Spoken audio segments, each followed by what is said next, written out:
So it's been confirmed that Josh Taylor's gonna fight Jack Catterall.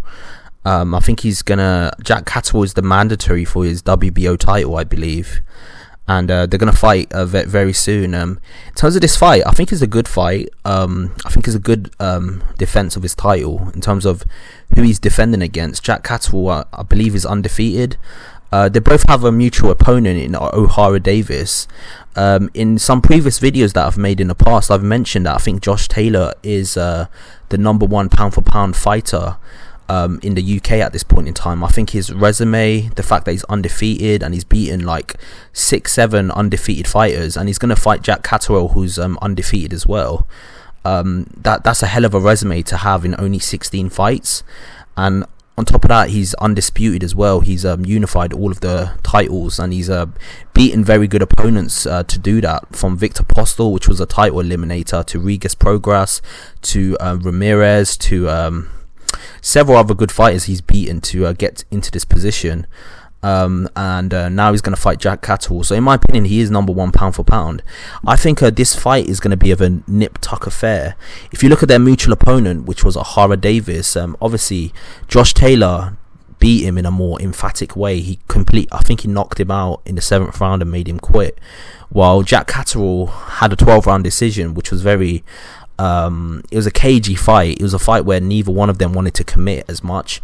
I think Jack Catterall clearly won that fight because I think O'Hara Davis probably tried to box a bit more than he should have done. But in my opinion, if you just look at their styles, both of them are slick southpaws. Now Josh Taylor seems to have a lot of intensity and spite when he fights. I think he enjoys destroying his opponents and hurting them and dropping them, and he does seem to be more of a mean fighter, while Jack Catterall, I'm not saying he doesn't have a killer instinct, he does, but he's more of a tactician and more of a fighter that likes to take his time and break his opponent down. I don't think he's as vicious and spiteful as Josh Taylor is, and I think that could be the difference in the fight. The thing that makes Josh Taylor so good is the fact that obviously he's got the skills, but not only that, he's got the killer instinct to put it on you.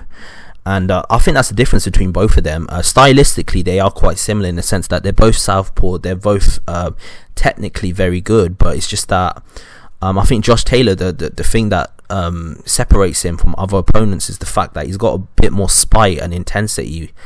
And obviously both of them are very technically proficient. So just from that perspective, I just think if they're both going to fight each other, I think this could be a cagey fight, because I think their styles could cancel each other out. Because they're both slick southpaws, so both of them might not land as much as they can. And I feel like Jack Catterall is a bit more cagey than Josh Taylor is. So I think Josh Taylor will be like pushing the action, and Jack Catterall is going to be probably counter punching on the back foot a bit more. But I could see this being a cagey affair. But in terms of who I think is going to win, I think Josh Taylor's just on a tear right now. I think legitimately he's one of the best fighters in the world. In the UK, he is #1 pound for pound, in my opinion, just the UK alone. And in terms of globally, in terms of the whole world, he's definitely on the pound for pound list. And you can make an argument from 10 to 5. I think that he's definitely on there. I might even put him above Inouye, and a lot of people have Inouye as their top 3 pound for pound type fighter. But in terms of resume alone, I feel like Josh Taylor's beaten more impressive opposition than Inouye has. So just from that perspective, in terms of like the pedigree of the fighters he's beaten, it is way beyond Jack Catterall. The only common opponent they've had is O'Hara Davis, and let's just be real, Josh Taylor knocked him out and made him quit, while Jack Catterall had a 12-round snooze fest decision. Now don't get it twisted, I've got a lot of respect and time for Jack Catterall. I think he's a great fighter, but I'm just stating facts here. I just feel like Josh Taylor just seems a lot more impressive in terms of his victories and the level of opposition that he's beaten. Does Jack Catterall have a chance? I think he definitely has a chance in this fight. The fact is, Josh Taylor might be underestimating him. There may be a chance that he's obviously after his victory over Ramirez and becoming undisputed in only 16 fights, there could be a chance that he's looking past Jack Catterall, and Jack Catterall can do the upset and beat him. But is it likely to happen? I just don't think so. I think Josh Taylor's going to win this quite emphatically, and I'm not going to say he's going to make it look easy. It's not going to be an easy fight, because Jack Catterall can be quite cagey and negative, and for a fighter like Josh Taylor, he does depend on fighters letting their own hands go for him to counterpunch and drop them and hurt them. So from that perspective, I think you can make a case that Josh Taylor should clearly win this fight, in my opinion. I think he should win it, but I think Jack Catterall is definitely going to have his moments, and if he was to pull off the upset, like, I would be a little bit surprised, but I wouldn't be utterly shocked, because he is undefeated, he is cagey, he is very well schooled.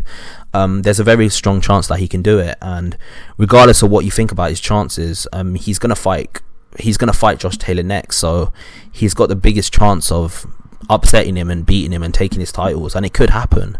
It could definitely happen. There's been bigger upsets in the past. I mean, Jack Catterall is a good fighter. So yeah, that's my opinion though. I think Josh Taylor's going to win, and then from there we see if he goes up to 147 and tries to fight the likes of Terence Crawford, who ironically also unified the 140 division. I'm going to make a separate video talking about who I think was more impressive in unifying and becoming undisputed in a 140 division. Is it Josh Taylor or is it Terence Crawford? I'm going to make a separate video talking about that. But yeah, that's just my opinion on the Jack Catterall versus Josh Taylor fight. It's a great fight, and I think Jack Catterall's got a chance, but I think I'll give 70%, 80% chance that Josh Taylor wins, and 20% or 30% chance that Jack Catterall wins.